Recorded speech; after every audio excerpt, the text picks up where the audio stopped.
Ladies and gentlemen, we are into pro draft of game 2 here. Uh, Pretty dominant performance in game 1 from Lunar here.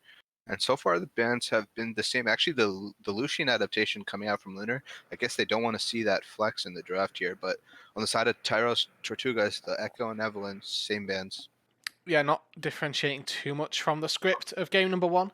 Caitlyn getting taken away the board, Rabble's board getting potentially taken off of the board here. And you have to expect Hecarim again. Yeah, if they're going to give it to them and it worked, why not take it? Really questionable unless they have an answer. I mean, this could just be a salty run back here if they take the Lilia or the Karma. I like that from Tyrell. Taking away the Karma, really the enabling pick from Luna. They know that Luna can flex it a load of ways as well, especially if they were happy to, pick it. Maybe they thought it was going to support, then they flexed it to mid lane. Good denial pick from the Tortugas. Showing the early Syndra. I wonder if that's a bait for a bot lane Syndra here. Very well could be. You make a good point that the Syndra can also be flexed down into the bot lane, because I don't think you pick Syndra this early without having a plan for it, because Syndra, yes, is a really strong mid laner, but is not that highly prioritized. But you take away Karma, they take the Zillion, they left the other enabler up. Yeah. I was gonna mention the Yuumi because that's also still there. The Zoomies on the Hecarim can really just 1v5 a team fight.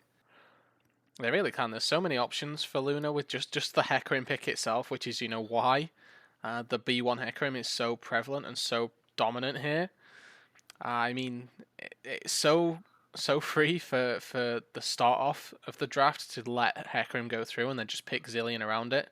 GP blind pick here as well makes more sense as to why they banned the Lucian in case they wanted to make the top lane safe for Gangplank here. But they've pretty much picked the same comp here, Luna, so far. I'd be interested to see what they go with, and they're probably going to try and get support counter pick.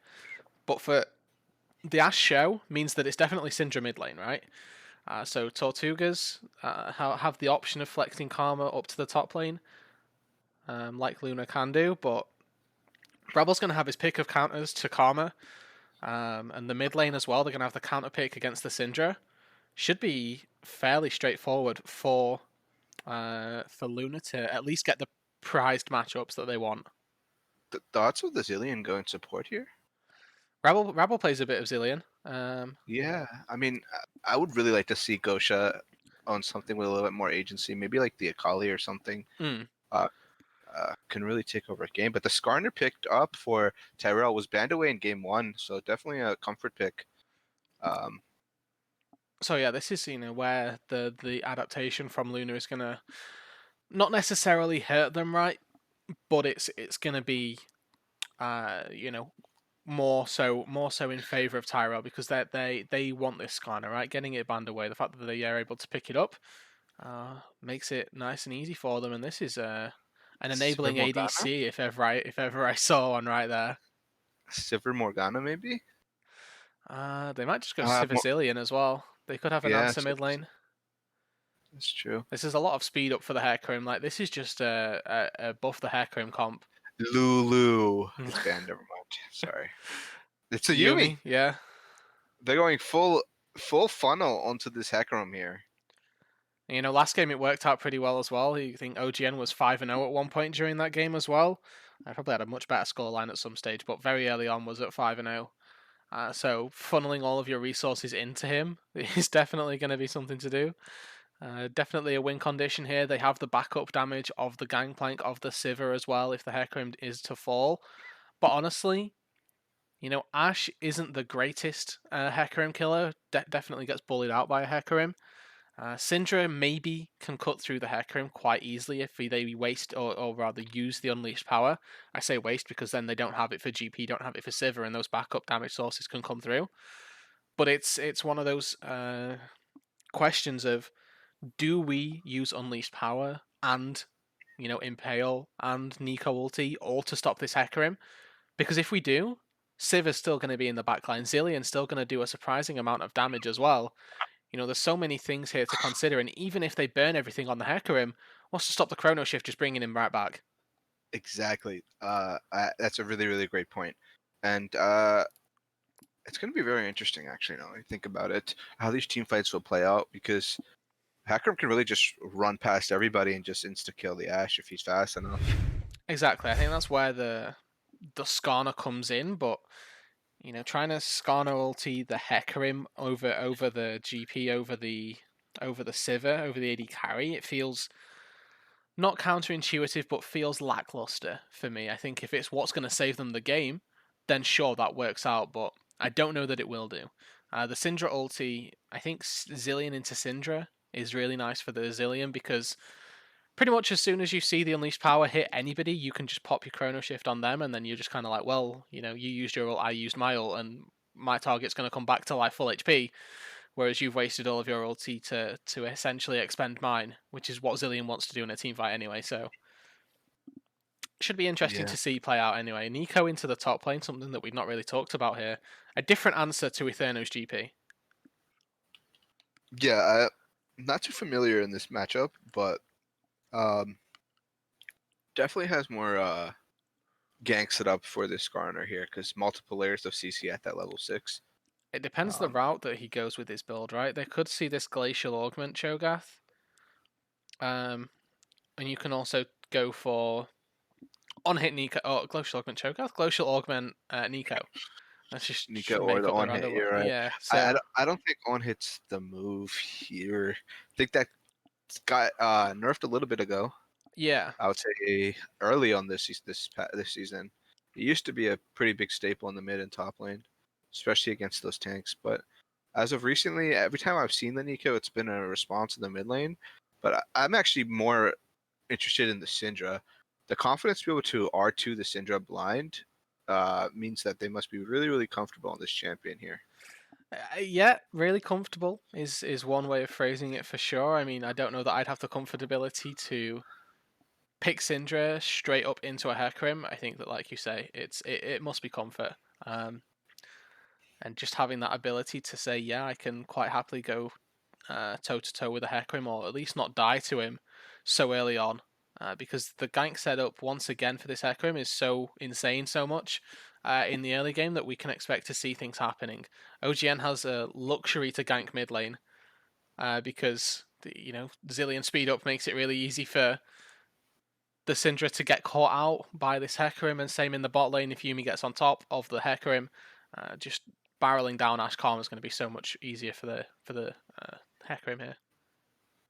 Yeah, I agree. Um, I don't know. I'm really intrigued by this Skarner Nico. Maybe it's something unorthodox. Dark I Tech. think, yeah, Dark Tech. I think definitely this Elo, this Dark Tech can actually come out pretty well. Can really surprise some teams. We'll have to see if it does, because this is how how Tyrell's Tortugas are going to have to come back, right? They fought standard in game number 1. Picked Lucian, picked tanky top laner, and it wasn't enough, right? It didn't get them the win.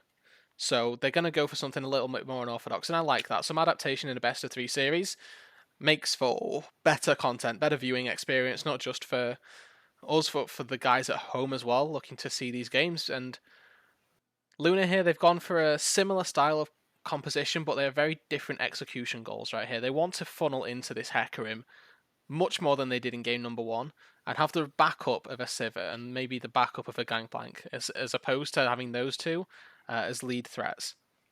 Yeah, and if Rapid Fire on the Sivir gets a free lane like he did for the Jhin, the Sivir's going to be pumping out a lot of damage. Exactly. That's if they're all grouped up as well. It looks like with 3 or 4 backline threats, those ricochets can go around fairly easily and definitely do a lot of damage. It can be quite dangerous for all 3 of these backline members to keep safe. Yeah, but I think we're going to cut it to a quick break here while For sure. yeah, while we sync up here and wait out the spectator delay. We'll be back here in a couple moments. Just bear with us. Stay tuned as we're going to come back into game 2 of this best of 3 series, quarterfinal series of Risen Unstoppable Pre-Made.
Okay, ladies and gentlemen, we are on to the Rift for Game 2 here. We have Omega Gaming Lunar taking on Tyrell's Tortugas. Lunar has a 1-0 lead here. If they can close it out here, they will advance to the semifinals next weekend. And we're going to see if Tyrell's Tortugas can stop that and force a Game 3. Yeah, and it looks like they're going for a little bit of something different here in game number 1. They've got the Nico in the top lane. They've got Skarner in the jungle here. Skarner, of course, banned away from them in game number 1. And the 5-point not quite started out, but you know, with a few seconds passing, looks like they're just going to walk on away and just not actually go for anything. Nico or Ash and Skarner rather still sat down here. And the Skarner showing. Oh, actually, I think it's Skarner or Nico. I can't actually tell because it's Nico. Looks like it is the Nico trying to go for a little bit of an invade early on. Very confusing at the minute with all of the character portraits on the bottom as well. Yeah. It's small. Ooh, see a little bit of a delayed invade coming out. Rabble sees this, I think. No, yeah, he does. Beautiful boomerang coming out. Doing a lot of damage. We're going for the Spire as well. Looks like Hecarim's going for his Raptors, and he can get level 2 off of these, while Rapid Fire and the Rabble are able to zone out and just delay here. Then maybe they can go for it. Roll, he's pretty low already. He already had to smite, and Rapid Fire actually picks that up. Oh, this is Flash catastrophic. is coming out for the Hecarim. Ghost is coming out from OGN. Rapid Fire has red. Yeah, Rapid Fire has red. I don't think he's going to be able to catch them. Beautiful slow Comet coming out. Comet? Yeah. Is that correct? Yeah. Okay. No, Comet's actually really strong on Yuumi in just to absolutely bully out the lane. Airy scales better into late game and into being able to heal up and sustain the Hecarim, but Comet is definitely what you want in the laning phase here and should be able to probably match the Karma poke. And with the red buff as well, they should be able to take a bit of a command in the early stages of the lane. Because Rapid Fire is going to hit 2 right there. Super early. I was going to say horrible level 1 coming out for Tyrell's Tortugas there, unfortunately. Yeah, I mean, they don't get the red buff, and Hecarim got level 2 much before. So this is, definitely a pretty rough early game for Tyrell's Tortugas, just in terms of what Rawley's going to be able to do so far. Had to get a solo Raptor clear, and is now trying to take the Wolves down on his own. Eterno, though, he's just going to die. Oh. He hits that level 3, does have the W available. Actually, no way. Nico's tanking all the all the minions, and first blood going over to the GP. Oh, he's just going to die easy, dude. Oh, my bad. Yeah, he's just going to die, man. And Nico actually flashed there and only has 6 CS at 3 minutes already. It's going to probably have to burn that TP, and Eterno is going to be sitting pretty here in the top lane. I expect him to go get a call.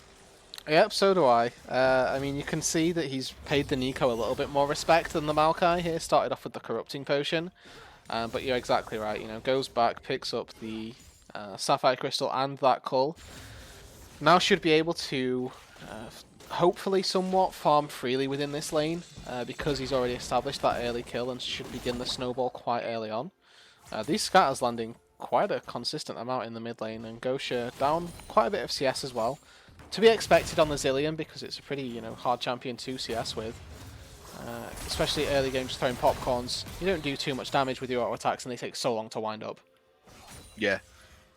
I do also want to point out that this Syndra is hitting quite a bit of Scatter the Weeks in the lane here. Showing there's another one that lands as I say it. Definitely showing mastery on the champion here, so something to look out as the game goes towards mid game here. Yeah, if you can continue to hit those, then there's definitely something to keep an eye on. Rapid Fire, he's got Spell Shield. It's going to be fine. But Eterno still tanking quite a few skill shots from the Nico here. Maybe we start to see, or we can start to see, why this has been picked as the Gangplank answer. Excuse me. But this is a better look in the early game at least. As we look at the top lane, Jungle's still not sold on the level 1 invade, especially since it looks like OGN's actually going to get the double crab. Rawley's still level 3 here as he takes his second Raptor camp. Just takes over to level 4 with the finish of that. But Gangplank, OGN rather, he's in bot lane.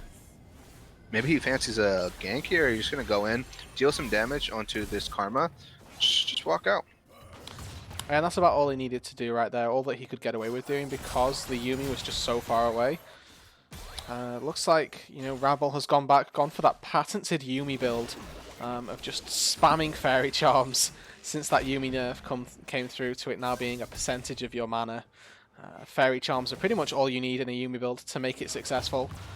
And Rabble's picked up 4 of them, so, you know, there's the 5th. This lane's looking a lot better for Tyrell's Tortugas in the top lane here. The Nico's doing a lot better than the Maokai pick from game 1. Yeah, it's a better adaptation and something that we need to keep track on because it is this Glacial Augment Nico up on the top side. Going to be providing a lot of teamfight utility here. But Gosha here, he's struggling in this mid lane for sure. Yeah. Syndra has the run of this lane early on for sure.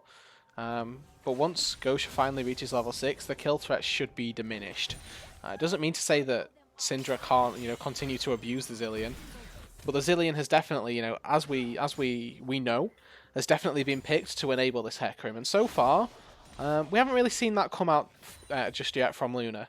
The Hecarim, you know, whilst he had that advantage in the first opening minutes, hasn't really done anything with it, and even with First Blood going their way up in the top lane, the gold lead's still very even, you know, even that 400 gold from the kill is less, or is more than the gold difference rather than that they've got at the minute. Yeah, gold's actually dead even here. And we see Hecarim beelining it towards the bot side here, probably going to try to pick up that red and maybe pressure this dragon. Infernal Dragon early is really strong, and we do see that Gosha is hitting that level 6 mark, so he's going to be able to rotate for this dragon and hopefully have an impact with that Chrono Break. Yeah, and that's... I can never remember if it's Chrono Break or Chrono Shift because him and Echo have the exact same ulti, except one of them's selfish and one of them's not. So yeah. I can never remember which way around it is, but... And here comes the gank, maybe? The bot lane? Cannon Barrage used. Cannon Barrage, he's going to go in, and yeah, that should be it. Yuumi is on top of the Hecarim, and that should be a kill picked up for Ogen, and that should be Dragon. Exactly, this is, you know, what we wanted to see. Scatter landing mid lane, but you can see that the Syndra can never go in for any all-ins because he knows that the Chrono Break is going to be there. So it just feels pretty bad hitting scatter after scatter. You have to whittle the Zilean down to a point where, you know, either like this, where he'd, you know, recalled with no mana and then you can try and all-in him, and he isn't able to use the mana to use the ultimate, or just get him to a point where you can kill him once without using ultimate and then kill him on respawn with the ulti. So it's a really difficult lane to play out, but there are ways for the Syndra to come out ahead, and we've definitely seen it so far. The CS speaks for itself, just how far ahead Random Capitals is right now. Yeah. It's going to be not the best lane for the Zilean, as you pointed out, but Zilean's job is not to win game, it's to be able to facilitate team fights and keep his carries alive. So as long as OGN's getting ahead, he does have that kill, a little bit of a CS lead, has that Sheen already. Things are looking up still. Yeah, the Sheen is strong power spike for Hecarim quite early on.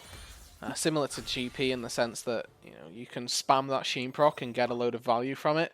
Gangplank doing it through his Qs and Hecarim doing it through the auto attacks because of the Q, so very similar way in which they want to work out. And, you know, this is the same early game style that we were looking for from game number 1, is just wait for Gangplank, wait for Hecarim to reach that Trinity Force mark and then start making plays. Fortunately, you know, they're able to do it around Sheen. Rapid Fire and Rabble constantly putting down damage in this bot lane here. Gosha getting chunked as well. Trying to establish a freeze, not quite able to do so, wasn't let by the Syndra. We see the level 6 on the Skarner now. Let's see if any impact can come out. Skarner really has to wait for that level 6 mark, but we do see the Herald picked up by OGN here. Yeah, very, you know, neutral objective focused from OGN, as we saw in game number 1. Managed to pick up both the first Herald and the first Dragon this game again. So doing what he wants to for the sake of the team as well, and knowing that he's the secret or the secret sauce in this composition. Exactly.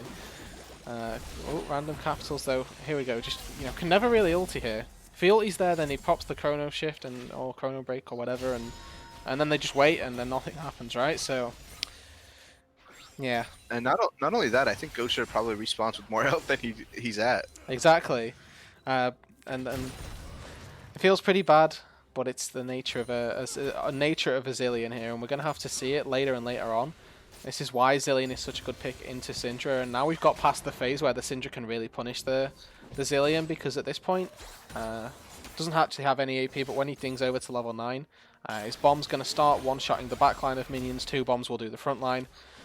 So CSing now really becomes trivial for Zilean in the mid lane, and that gap really shouldn't be closed all too much. Yeah, I don't expect the CS lead to grow, barring some misplays. But yeah, it should stay between that 10 and 20 range for the mid lane here. Yeah, and then it comes down to allocation of resources and macro gameplay as to which team or as to who starts getting good CS numbers after that. I think early on we can see slight push down in the bot lane, 10 CS lead for the Ashe.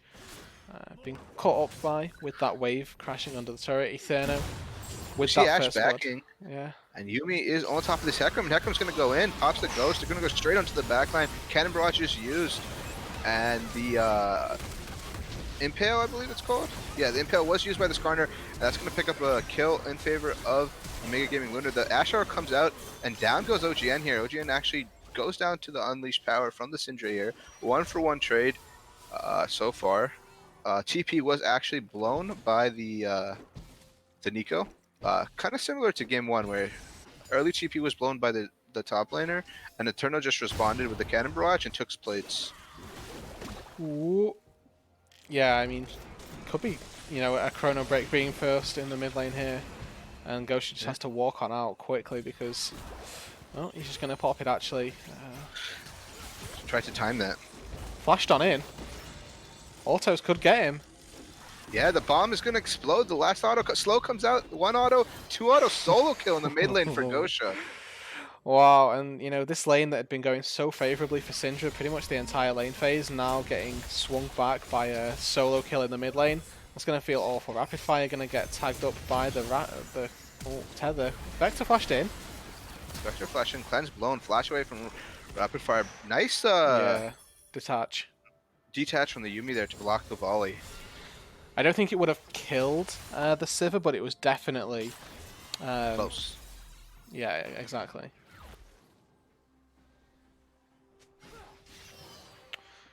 And this game a lot closer than the first one so far. I remember at 8 minutes, Lunar had a 3K gold lead already, and we're coming up on 15 minutes here almost, and only about 2K. Exactly. Definitely the adaptation from Tyrell's has done a lot of work here, and it looks like Lunar are actually going to be conceding this particular Mountain Dragon, which, I don't necessarily mind here. They weren't in a great position because they'd just taken such a strong or such a weak fight in the bot lane. Yes, Gosha had just solo killed and now has the Rod of Ages, but Etherno up on the top side, they're effectively trading this Drake for a top lane first break. Yeah, first break going over to Eterno, and he actually got full plates on that. Big amount of gold. 200. Mid lane needs to be careful. Gosha's getting engaged on here. Lands a double stun. Beautiful arrow across the map. Scatter the weak Unleashed Power. Kill picked up for OGN. Ooh, nice flash coming out from the Karma there to stay alive. The Onslaught of Shadows was not able to pick up that kill. These arrows have been on points thus far. They really have. From downtown both times as well. There was one flying through the jungle when he'd just based, essentially. Really nice setup by the Ashe, enabling the rest of the team. That's one of the big things of Ashe is using the Enchanted Crystal Arrow to make plays happen around the map. So using them effectively there, essentially netted a free kill in the mid lane for random capitals. Excuse me, I don't. It's so profitable when you get kills with the arrow, and it feels awful sometimes. You can throw your arrow into a Sivir, and it just gets eaten by Spell Shield. And with the addition of Samira as well, makes another rough matchup for the Ashe. But hey, I mean, when you're using the arrows so well here, then you can't really be too sad. Yeah, and we see the Executioner Calling also built by the Ashe here. to negate some of that Yumi healing. Nice damage straight coming out from rapid fire. And we're just at Looks this like sort of lull phase right now, right? There's no Yeah. objective particularly on the map. I was just gonna touch on that. Like the action kind of has slowed down. Everybody's kind of chilling. Nothing too crazy going on. Another Scatterlands. Random Capital really showing phenomenal mastery on this Syndra here.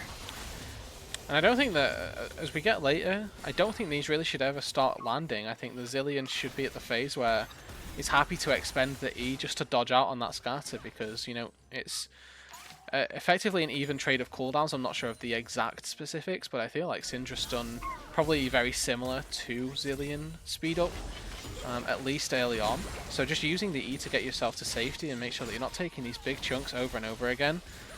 Probably something worth investing in, to be honest. Just using the time warp to get yourself speeded up. Bot lane though, it looks like Sivir Yumi have started establishing the push down there, and gonna look to recall, get the Essence Reaver hopefully with this recall here.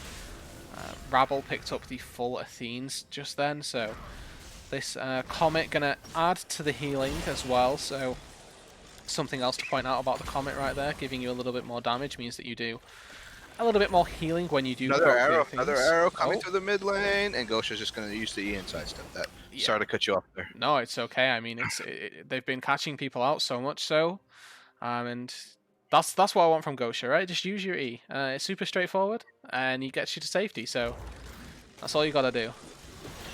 And it depends how uninteractive he wants mid lane to become, but he can start by actually fighting random capitals.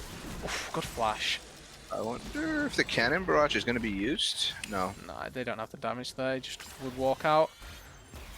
But I mean, this mid lane now, he's definitely at the point where if he wanted to just become completely uninteractive in this mid lane, before the waves even connect, you can put 2 bombs, one on each of the first 2 melee minions.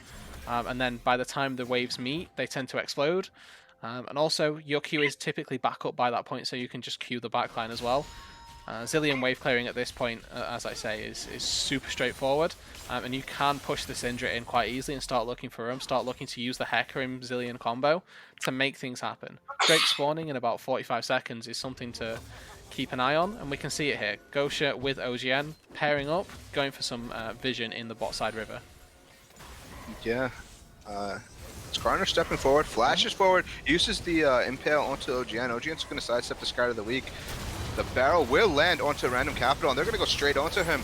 Random Capital should get blown up. He does get blown here, but OGN is really low on the backside. Yumi is trying to keep everybody topped up here. Probably should go over to OGN. Yep, we'll go over to OGN, try to heal him up, but there's still some cooldowns available. I don't know if this is the fight you want to take, Eugene. He goes forward, and he just goes down. Yeah, he needed the ulti first. Gosha 1v3ing. Gosha getting a little bit aggressive too. Has the self chrono shape. Nice flash coming out from Vector. And Eterno's trying to land these barrels, but beautiful Pop Blossom coming out from top lane party time here. Uses that hourglass to stay alive, stopwatch to stay alive. Rapid Fire's trying to pick up some DPS kills over this top, but he's unable to. He does get a trade back. Stepping forward, he does have Yumi on him, and this is what we talked in Champ Select. The Sivir will be there at the end of the team fight, healthy, because all the damage and all the cooldowns will have been used to take down this Hecarim. Yeah, and the Rapid Fire, just a matter of time before Vector gets taken down. We should look. Random Capitals is coming through. Has used the TP.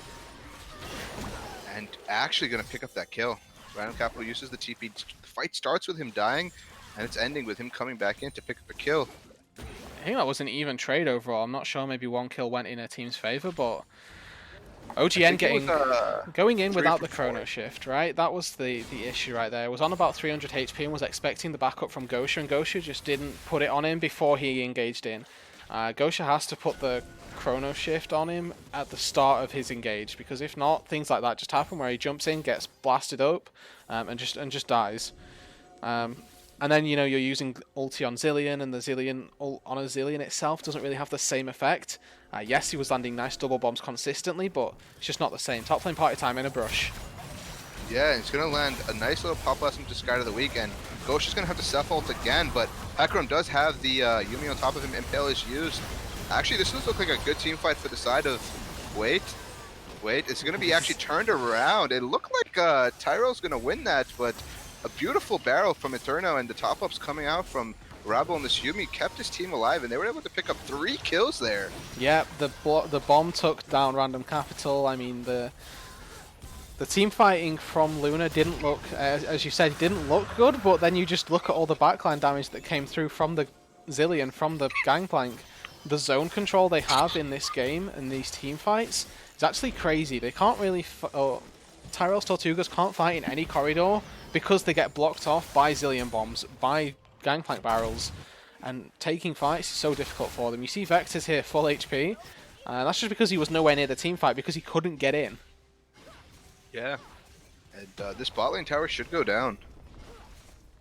So that's a blue buff stole, turret taken, and also Lunar getting the dragon, right? So I think this is a very profitable trade for themselves and sort of re-establishing themselves as the leader in this particular game right now.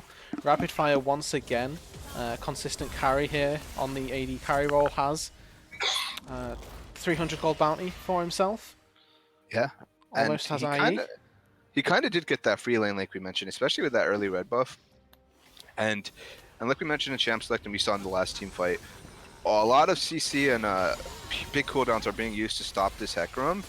And then after all the CDs are used and Hecarim does eventually go down, you just have Yumi sitting on a Sivir that's just chasing you down and critting every auto. Exactly. That team fight that we just saw was the perfect example. Rabble's got caught. Arrow does come out. Vector's going to have to be careful here. He's stepping forward. He could actually just go down. We do see the ultimate used, GP ultimate, and the beautiful boomerang picks up the kill. And Vector got a little bit too forward there with his aggression. Yeah, that was really nice actually from Lunar. They sort of played it so they didn't have to auto-attack, but they had enough abilities to get the kill coming through. Rabble attaching back to Rapid Fire to get the final proc of the last chapter that was needed to hit the root. Then Eterno comes through, but he might be in trouble here. Random Capitals does land the scattered. One barrel lands, second barrel does not. Eterno actually just kiting this well. He dodges the kill. He's going to try to take this fight, but he actually gets scattered. Unleashed power. Ignite was used actually by the Karma, but mid lane tower will go down. So again, trading, the 1 kill in the bot lane for the mid lane tier 1 turret, which stifled Lunar so much in the first game. They've now got that down and they're able to start going for a few more objectives around the map right now. Should be able to start establishing vision further in the jungle of Tyrell's Tortugas. Baron up and available, but we didn't really see that be contested till the 25-26 minute mark last time. Dragon not up for 2 minutes, and this isn't soul for anyone. This is only soul point if they get it for Omega Gaming Lunar, so not sure that we'll see Tyrell's contest it. I mean, they've contested most Drakes this series, so maybe we do. And we actually see, quite interestingly, Chad Skarner build here with the Trinity Force coming through. I don't like it. Neither do I. I'm going to be honest. I'm sure it works in certain instances, but you have no tank now for your team, right? Yeah. I guess he's still a little bit tanky, but in comparison to what he could have here, like imagine he's Dead Man's going into like a stone plate or something. Like a huge difference. Exactly. I think the Dead Man's just gives him so much access to maybe pick up Gosha, because I feel like the one way that they win their team fight is CC locking Zillion and then are able to focus down the rest of the team. But the issue with then focusing Zillion is you're not really focusing the key damage, right? So they have to play for picks, and it's we did see the last 2 fights, right? They did focus Gosha at the start. Gosha just self ults. He doesn't care because while they're thinking that the Chrono Shift is flash for flash coming out in the top lane there. While we do think the Chrono Shift is the key cooldown, but it's actually the Yumi that's just keeping Hecarim alive, allowing him to do whatever he wants. Exactly. It's not really a case of can you kill the Zillion before the Zillion ulti somebody. It's can you kill all of Lunar before Rabble just heals everybody up. And the answer in most cases is no at this point. Ash has got 2 items now, same with Syndra. But the Syndra's gone for Morello second, which versus his team comp is definitely worthwhile because there's so much healing coming out from Yumi. But Morello's as a second item doesn't give you the DPS that a Liandry's, that a Rabadon's, that a Spellbinder does. So really playing more for the teams here, and putting more emphasis on the fact that the Ashe has to carry which then puts more emphasis on the fact that the Ashe just gets blown up every team fight by Hecarim dashing in with a Yuumi on top. Yeah. And we do see this dragon starting, and OGN's gonna go here onto the Karma. Karma actually using the Mantra E to run away here. Oh, Scatter does land. there. Beautiful buffer. Raptor flashes away. He does get both ultimates, the Yuumi and the Zilean ult. Pop Blossom misses everybody, and like you said, these bombs are on the map here, zoning out the carries of Lunar. And so far, it's a 1-for-1. Gosha is actually got to be careful. Does not have that Chrono shift. And Eterno's coming up with the Rabble. Gosha's going to go down, and let's see if they can trade some kills back here. Eterno picks up that kill into Karma, but so far it's a 2-for-2, and Dragon probably going to go in favor. Actually, both junglers are dead, so I'm unsure. Beautiful scatter again. And just running away with the phase rush. Looks like this Yuumi gap here, you know, Eterno and Rapid Fire, they might have been low earlier on, but Rabble still has, you know, the majority of his mana right now. Capital's flashed in. And the steal! Beautiful steal coming out from Capital with a flash. Scatter the week coming out, and I think this is actually going to be a lost team fight for the side of Omega Gaming. Lunar, Rapid Fire is going to go down. Rabble's also probably going to go down here. Does not have anybody to attach to. 2 kills and the Dragon picked up. Beautiful play coming out from Tyrell's Tortugas. Yeah, I mean, the flash stun from Random Capitals, literally turning the entire thing back on its head right there. The Luden's proc, this, you know, the good thing about this Oblivion Orb build with the Magic Pen is versus the Syndra versus the Sivir and versus this Yuumi, you absolutely melt them, especially at level 15 as well. You have so much Magic Pen, and no magic resist being built up by the Sivir means that she just gets absolutely popped if you get anywhere near her. The slight mispositioning from Rapid Fire at the beginning to get caught by the arrow, to get caught, and then having to, you know, cleanse flash away when you knew the Zilean follow-up with the ulti would have been there.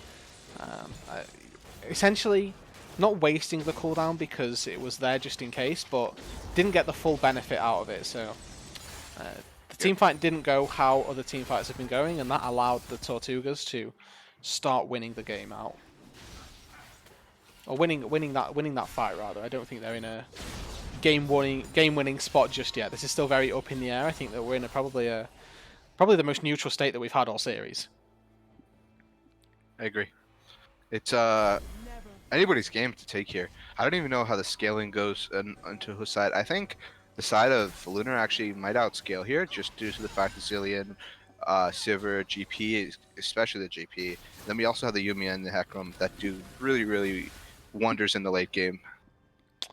Exactly, and we saw it right in game number 1 how well played Eterno is on this gangplank, how well versed he can be. He's got 3 items right now that Leandri's is completed. Looks like Tyrell's Tortugas are looking for Baron Vision at least. Not going to start it up just yet.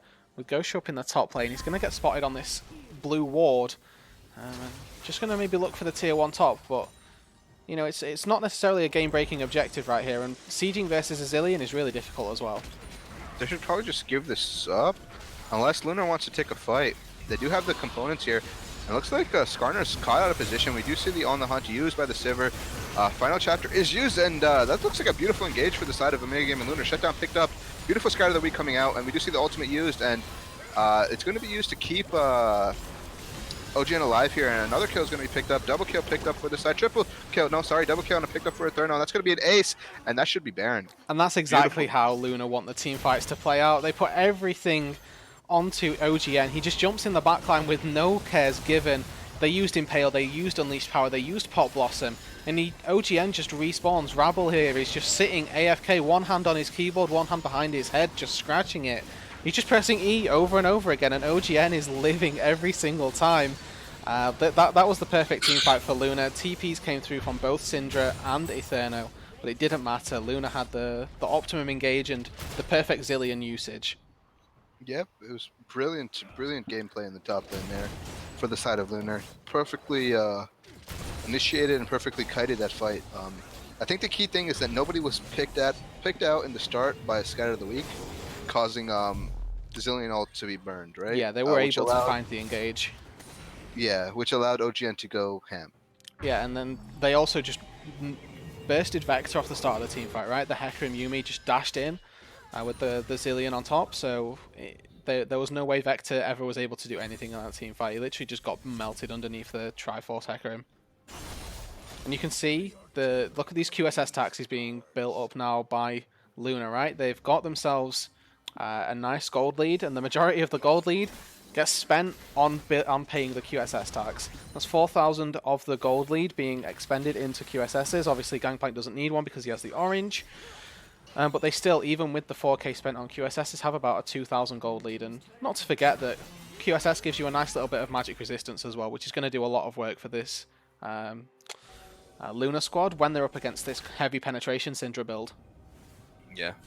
And we just see, yeah, the scatter comes out. Ojin needs to be careful. You can't just go ham without without the Yumis on you, the Zoomies. Exactly, and the anti-healing is really only on the Ashe at the moment, as well as this Syndra, so... I mean, they actually have it in all of the right places, really. The Nico really playing more for CC. Therno here, he could be in trouble, but has orange, and even with the Chilling Smite, he's able to walk away quite easily. Luna could look to re-engage, though. Yeah, Lunar's going to want to take this fight as Ojin is still healthy. Goes in, flash burn by the Karma here. Cleanse, QSS actually used by OGN here. Beautiful 3-man ult and reduces the Zillion ult onto OGN. Keep him alive. Rapid fires in the backside of the team fight. Auto attacking, trying to stay alive. Flashes away, uses his own cleanse to stay alive. OGN's still alive here. Rapid fire is going to try to pick up the kill. Beautiful pick up. Double kill, triple kill, quadra kill picked up. Is this going to be the pentakill? It might be. Let's see. Maybe No, it's it was the quadra. Etherno got one at the start of the team fight, but that was... Yeah, that's just game, right? That should be game, yeah. I mean, it's just another... It's a rinse and repeat of game number 1, right? We have a very topsy-turvy mid-game, and, you know, Tyrell's Tortugas definitely fought back a lot harder this game, but Luna take one team fight, they get the Baron, they take another team fight, and they take the game. Yeah. Execution upon receiving Barons, you can't really complain about. Yeah, super exciting game to watch, the second one here. Dragon fights really dictated the game. And that's what I like about this meta and Season 10 is that you can just tell. Dragons are, I think, Riot have done such a good job of making dragons worth fighting for.